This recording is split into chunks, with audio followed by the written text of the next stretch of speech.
Hey, welcome to the next episode of my hiking challenge video log. Today I'd like to take a deeper look into the project. I have a little timeline down here so you can see we're starting with the research phase now. I am an engineer by training, so I like to get some numbers, I'd like to have a game plan. I want a better understanding what I'm up against, what I will face at the hiking challenge. And that's what we are doing today. We'll take a look at some numbers to get a better feeling, get a better grasp on what is going on here, especially for the body. So let's start here. Okay, first of all, we look at the steps. That was the first question I asked myself. So I looked for some step calculators. There are several websites out there that can help you to transform the distance into steps. I used one that's called blitzrechner.de. That's a German website using the translating feature on the iPad that helped to convert the language quite nicely. So when you open up the website, you can choose what the website should do. So transform from distance to steps was my goal. And then you enter your numbers. First of all, you enter the distance. For me, it's 100 kilometers. That's a little strange here because they entered the distance in meters. 100 kilometers are 100,000 meters. That's what you see here. And second input is the speed. So I choose 5.5 kilometers per hour. The organizers of the event, they have some boundaries for the speed. Well, overall, they look at the aid stations kind of, and their boundaries are 4.2 kilometers per hour at a low end and 6 kilometers per hour at the high end. So if you're slower than 4.2 kilometers, then the aid station might have closed already. If you're faster than 6 kilometers per hour, you might be too fast and the aid stations might not have opened yet. And as well at the goal line, so they expect the hikers to be in that range. It is a hiking event, not a running event, so don't forget to take that into account. You have to walk, or you want to walk or hike, not run. So an ultra runner or trail runner, that's too slow, of course. Well, it's not a running event, it's a hiking event. So in this case, I entered 5.5 kilometers per hour as a good, well, in between number, let's say. And that's just a number for walking. You don't take into account your breaks at the aid station. So depending on how long you'll spend there, of course, that will add up to the entire time as well. So I go with 5.5 kilometers per hour. And then you have the stride length. So they give you the choice here. You can choose between the different heights of your body, or you can enter your own stride length if you know how long your stride is. So when I take the height, so I'm around 1.90 meters, and if I choose that here, you'll get a step count of around 143,000 steps over the entire distance of 100 kilometers. And they calculate you need a time of around 18 hours and 11 minutes. That's what you see here. So that's a pretty fast time in my opinion. The videos I saw, the guys, they had a longer time they needed, and we'll talk about that a little later. So with the metrics here, 142,000, 143,000 steps. Then I checked my iPhone actually, since the iPhone measures your stride length over time. And well, you see here what my range was, and it's quite a huge range, small to over a meter. I decided to go for 80 centimeters or 0.8 meters as a stride length. Putting that into the calculation website, then they come up with 125,000 steps. So I'll estimate it'll be something in between just for the hiking event. In addition to that, in the morning of the event or day of the event, you'll need to get to the event. So you will walk a little more up front, and after the event, you probably will walk again. So your total number of steps you'll take throughout the whole weekend or the 2 race days will be a little more than those 125 or 143,000 steps. Take that into account. So prepare yourself to walk up front and to walk after the hike as well. Okay, so comparing the numbers, 125,000, 143,000 steps, that'll be the the goal basically. So I'll check my watch or my step count afterwards to see if I'm in that range and what my actual stride length will be. I'm very curious about that. If in 24 hours the length of my strides will vary. Well, I expect it to be a little shorter throughout the night and a little longer throughout the beginning than to the end. So we'll see how that will turn out. Next up are the calories.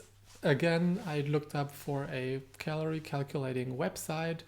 You'll see a lot of those for running or hiking events there, or hiking websites. Yeah, so I choose one here, and again we enter the metrics. My weight is about 82 kilograms, and yeah, I guess until the event my weight will drop a little, so I'm not sure how to incorporate that already. We'll just go with that number and see what we'll get. For the backpack, I entered 5 kilograms. I really don't have any idea if that is a realistic number or not. I tried to go through the stuff in my head that I need to bring. So I have at least 2 liters of water with me. There is some food. I have a phone, headlamp, maybe extra clothing, batteries or charger for the phone or for the watch. So a power bank. Yeah, I have no idea. So I'll check how much weight that actually is in the backpack. And then I will use a more realistic number. Let's go for the 5 kilograms here. Then we can select the actual terrain we're walking. So I chose cross country since it's like a hike and not a mountain climbing, mountain hike. So I'll expect that to be a fairly regular hiking path. Okay, and then we'll have the minutes. So for the estimated time, I choose 20 hours. That's 1,200 minutes. And if you enter those 20 hours overall, you'll get a number of calories that's like 8,900 calories. That is actually a very high number. So I experimented a little with the time that I might need. So those 20 hours, that's a time I saw for other hikers that did YouTube videos, and they just told in their videos around 20 hours was a realistic time, so I chose that. If you increase the time by 2 hours, so if you are hiking for 22 hours, then the numbers will change rapidly. So 2 hours, 2 more hours of hiking, that's 1,320 minutes, will increase your overall calories to about 9,800 calories. And that is a big increase just for 2 hours more of walking. Why are the calories important? Take into account throughout your hike, you have to drink, you have to eat as well. So those are the calories that your body will burn throughout the event, and you'll have to put some calories in as well. Food, drinks, some gels, some oranges, fruits maybe, whatever you choose to. That's one of the future video logs as well for me, to experiment what food might be helpful for me.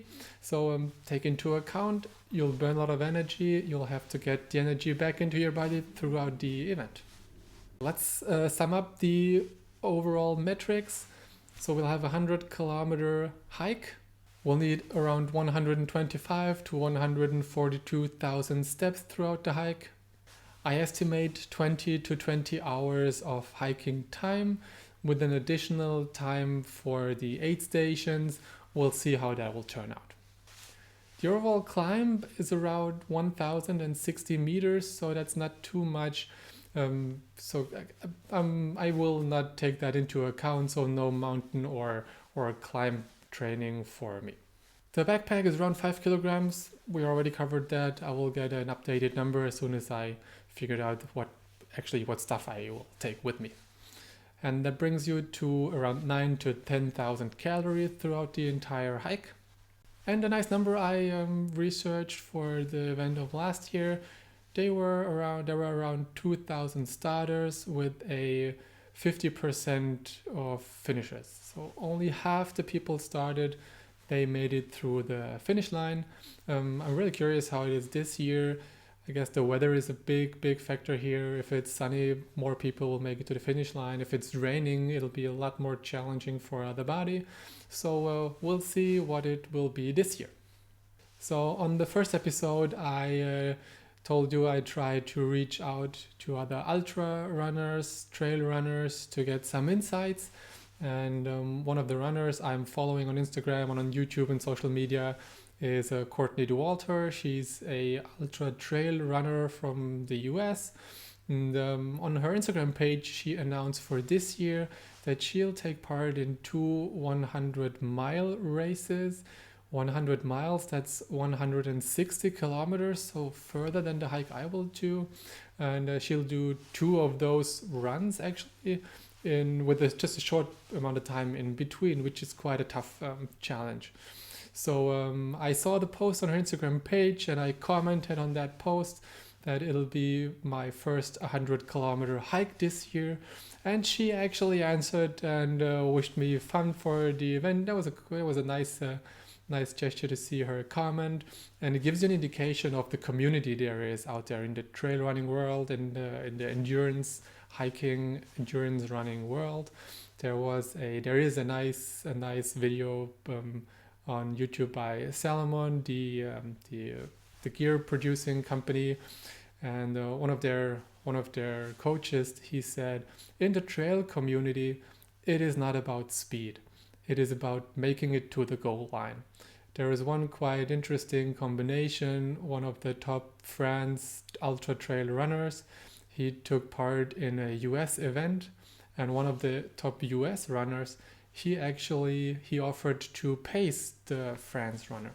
And usually in races, they are competitors, and in this particular race, they work together. And that's the spirit that you'll see. So it's a nice gesture, a nice sign for me. I'm really looking forward to the other people I will meet, not just at the event itself, even right now in the preparation, in the research phase. So I'm taking you with me, and I'm really looking forward to your comments. If you have any ideas, if you're curious, if you want to know what's going on here, just leave a comment on the video, and then I'll get back to you, and let's chat about everything you're interested in. That's it for today. I'm looking forward to the next video, and I hope you'll be there again. So see you soon. Bye bye.